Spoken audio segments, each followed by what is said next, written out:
দিল্লি বিধানসভা ভোটে চাপ আরও বাড়ল কংগ্রেসের। সমাজবাদী পার্টির পর এবার আপকে সমর্থনের কথা ঘোষণা করল তৃণমূল কংগ্রেসও। সূত্রের খবর অনুযায়ী রাজধানীতে কোনো আসনের প্রার্থী নয়, বরং আম আদমি পার্টির হয়ে প্রচার করবে এই রাজ্যের শাসক দল।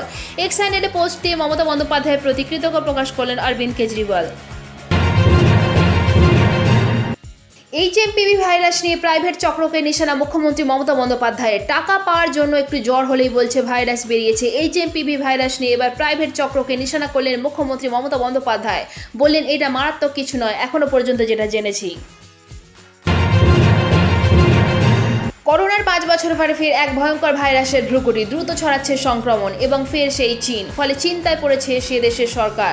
নতুন এই ভাইরাসের নাম হিউম্যান মেটানিউমো ভাইরাস।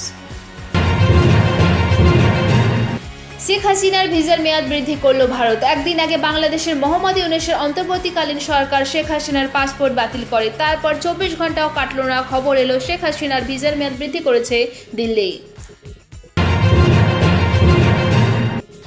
পথ দুর্ঘটনায় আহতদের চিকিৎসায় নয় প্রকল্প আনার পথে কেন্দ্রের নরেন্দ্র মোদী সরকার। পথ দুর্ঘটনায় কেউ আহত হলে 1 সপ্তাহ তার চিকিৎসা চালাবে কেন্দ্র। চিকিৎসার খরচা বাবদ সর্বোচ্চ 1.5 লক্ষ টাকা পর্যন্ত খরচ করা হবে এই প্রকল্পের আওতায়। তবে আহত ব্যক্তির হাতে ওই টাকা দেওয়া হবে না। চিকিৎসা হবে ক্যাশলেস অর্থাৎ নগদহীন প্রক্রিয়ায়। চলতি বছরের মার্চ মাসের মধ্যেই নয়া এই প্রকল্পের সূচনা হবে বলে জানালেন কেন্দ্রীয় সড়ক পরিবহন মন্ত্রী নীতিন গাডকারি।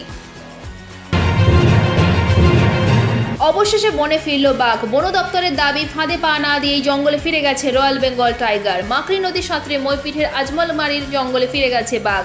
নদীর পাড়ে মিলেছে পায়ের ছাপ। তা দেখে বন দপ্তরের দাবি, জঙ্গলেই ফিরে গেছে রয়্যাল বেঙ্গল। দক্ষিণ ভারতেও যাচ্ছিল নাকি জঙ্গিরা। পশ্চিমবঙ্গ, অসম, ত্রিপুরায় কার্যকলাপ বাড়ানোর নির্দেশ এসেছিল শীর্ষ স্তর থেকে। দক্ষিণ ভারতে নতুন করে লোক পাঠানো শুরু করেছিল জঙ্গিরা, সূত্রের খবর। বাংলায় কোথায় এবিটির জাল? খাগড়াগড় বিস্ফোরণে সাজাপ্রাপ্ত তারিকুলকে 7 দিনের হেফাজতে চাইল বেঙ্গল এসটিএফ। বহরমপুর কোর্টে পৌঁছালো অসম এসটিএফও। 7 দিন হেফাজতের আর্জি। বাংলাদেশ থেকে ফিরলেন 95 জন ভারতীয় মৎস্যজীবী। ওপারে অত্যাচারের অভিযোগ মুখ্যমন্ত্রীর মুখে। মালদার তৃণমূল নেতা খুনে ফের বিস্ফোরক মৃতের স্ত্রী। 5 দিনের মাথাতেও অধরা মাস্টার মাইন্ড। রহস্য মোটিভ নিয়েও, সূত্রের খবর।